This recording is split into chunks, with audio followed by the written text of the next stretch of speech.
লুকিয়ে লুকিয়ে কথাবার্তা ঠিক শুনেছে। দরজার ধারে সে দাঁড়িয়ে। মহিমও থমকে দাঁড়ান, তাকান এদিক ওদিক। কেউ কোনো দিকে নেই। মঞ্জু বলে, মাস্টার মশাই, আপনার সঙ্গে একটা কথা আছে।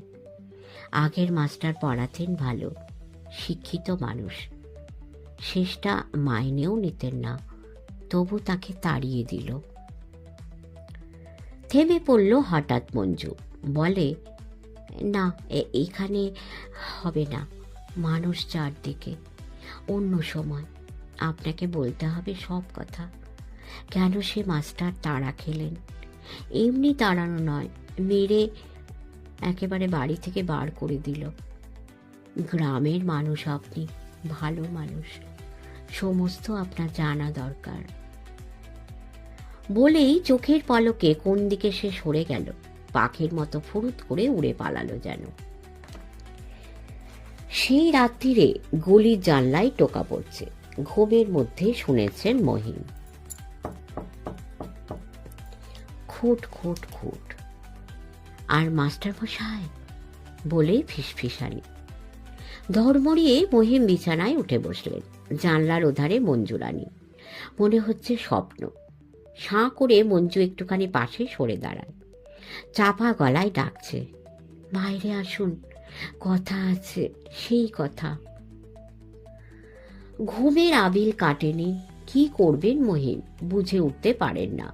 মঞ্জুরানী তাড়া দেয়, আহ, আমি চলে এসেছি আর আপনি আসবেন না। তরল অন্ধকার, তার মধ্যে দেখা যায় মঞ্জুকে। দিনমানের ছাত্রী মেয়ে নয়, রাতে রহস্যময়ী। গায়ের উজ্জ্বল রং এখন যেন জ্বলছে। একেবারে কাছে চলে এলো সে। কয়েক ইঞ্চির ব্যবধান। এলো চুল, আলুথালু কাপড় চোপড়। কোনো গতিকে কাপড় জড়িয়ে এসেছে। চলার সঙ্গে টলমল করে যৌবন। পাত্র ছাপিয়ে যেন উছলে পড়ে। মহিমের গা শিরশির করে ওঠে। আগে আগে মঞ্জু নিজেদের বাড়ির সামনে গেল।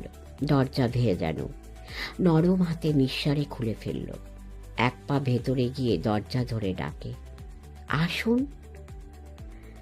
পাথর হয়ে গেছে মহিম, পা দুখানা অচল।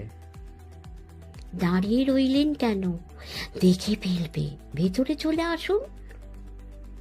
ঘাম দেখা দিয়েছে মহিমের। মঞ্জুর মুখে কেমন এক অন্য ধরনের হাসি। বলে, ভয় করছে? তবে থাক, কথা শুনে কাজ নেই। আপনি ঘোমটা দিয়ে বেড়াবেন মাস্টার মশাই, আপনার কাছে আমি আর পড়ব না।